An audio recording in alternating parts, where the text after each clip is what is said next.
Hello guys, in this video I'm going to show you how to enable zoom buttons on the Gaia GPS application. But first of all, I just want to mention, please don't forget to subscribe to our channel, because at 100,000 subscribers we are going to show you our YouTube revenue statistics and growth strategy, how to make money online. So let's jump into it. First of all, open the application on your device. Go to the settings icon next to the save the button at the lower right corner of the screen, the bottom bar, and new, go to the map controls section, the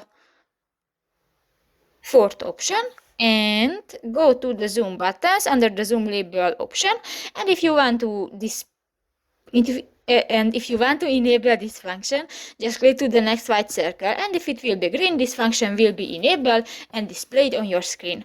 So that's pretty much it for this video, guys. See you in the next one. Bye bye.